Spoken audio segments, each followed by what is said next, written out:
लाबर card थिले आसला बड़ जरूरी सूचना मिलिबो एबे नुआ सुविधार लाभ एमिति कि जो मानकर लाबर कार्ड नाही आपण माने नुआ लाबर कार्ड बनाय पय चाहुतले केमिति बनाय परिबे वीडियो रे जानिबा जेमिति देखंतु ओडिशा कोठाबाड़ी और अन्य निर्माण श्रमिक कल्याण बोर्ड तरफ एक नोटिस आसीला वीडियो रे हमें जानिबा शेष पर्यंत देखंतु जहाँकि एबे मिलिबो आपनको अनेक सुविधार लाभ ता छडा केउ स्कीम बाय लाबर कार्ड थ्रू रे आपनको कोन कोन बेनिफिट मिलि थाए ता मध्ये हमें वीडियो रे जानिबा ता पूर्व वीडियो गोटे लाइक कर दिंतु सब्सक्राइब करनथिले एबे सब्सक्राइब करी पाखर थिबा बेल आइकन को दबाई दिंतु।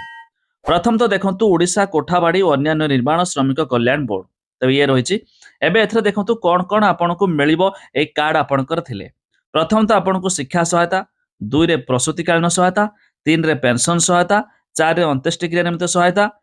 5 रे विवाह सहायता, 6 रे दुर्घटना जनित अक्षमता सहायता, 7 रे मृत्यु जनित सहायता ये मध्य रहिला।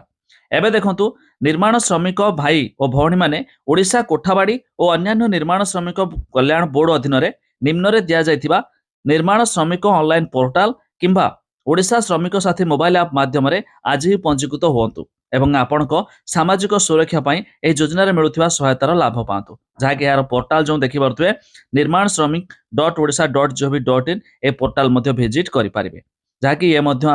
अधिक डिटेल जानिया पई ए नंबर देखुथुए नंबर रे मध्य कॉल करि पारिबे। ता छडा एबे देखंतु एथरे शिक्षा सहायता कोन मिलुछि ना 2000 टंका रु 40000 टंका पर्यंत एमिति कि राज्य शिक्षा भर्ती पोर्टाल जो scholarship.odisha.gov.in एथरे मिलुछि तापर माध्यम रे आवेदन करि पारिबे सर्वाधिक 2टी संतान निमते मिलुछि प्लस झियो षष्ठ श्रेणी बा तदुर्ध पुओ अष्टम श्रेणी बा तदुर्ध ठारु मध्य स्कॉलरशिप आरंभ हो जाउछि।